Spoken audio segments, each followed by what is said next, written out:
Moikka, Chickle ja Fancy Vlogin Sara tässä, terve! Nyt on juoksuvideo 3 luvassa ja ton juoksut on juoksettu, eli maratoni on siis takanapäin. Eli tarkoituksena olisi nyt vähän venytellä ja sitten mä vastaan teidän kysymyksiin, mitä olette esittänyt. Eli ensimmäisenä minulta kysyttiin, tai yhtenä kysymyksenä oli, mitä musiikkia mä kuuntelen lenkillä. Ja mä kuuntelen aika sellaista tempo-musiikkia ja tietysti vähän riippuu lenkistä, että välillä on sit vähän rennompaa, jos menee vaan niinku fiilistelemään ja sitten jos on kunnon treeni, niin sitten jotain niinku vähän isompi temposta. Ja sitten missä MP3-soitinta pidän, niin näissä on yleensä aina housuissa jotain tämmöistä taskua tai jotain, mihin sitten pystyy laittamaan semmonen pieni tasku, niin sit sinne vaupotan.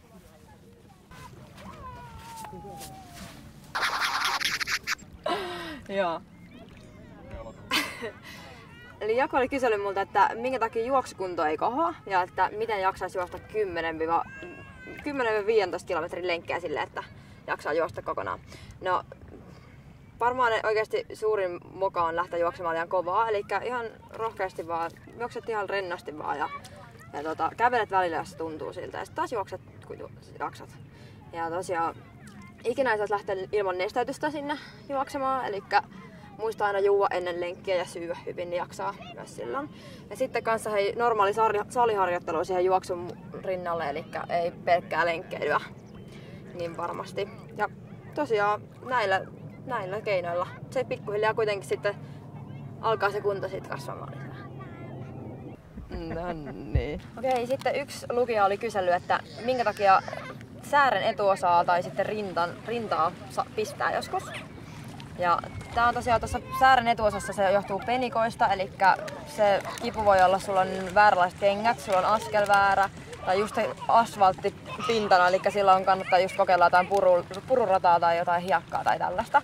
Tai sitten se voi olla ihan niinku perinnöllistäkin, eli silloin se pitää leikata. Mutta just kylmä, hieronta, paremmat kengät, niin se ottaa sitten siihen sääreen. Ja sitten oli siitä rinnasta, niin se voi olla, johtuu just, että sulla on väärä hengitystekniikka, eli yritä hengittää aina syvään.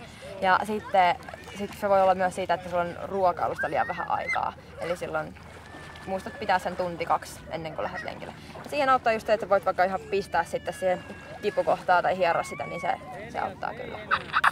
Okei, sitten oli vielä viimeinen kysymys, eli miten mä pidän mun juoksumotivaation yllä varsinkin pitemmillä lenkeillä.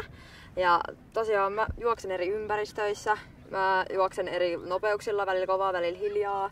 Ja välillä aamulla, välillä päivällä, välillä illalla. Ja siis ihan tällaisilla, että vaihtelua ja tosiaan niin kuin välillä jonkun kaverin kanssa ja välillä yksin ja tälleen, niin ihan oikeasti se vaikuttaa hirveästi. Ja tosiaan tää oli nyt viimeinen sitten juoksutreenivideo ja kertokaa hei ihmeessä mielipiteitä, että miltä nämä on tuntunut. Ja ei muuta, tsemppiä lenkeille!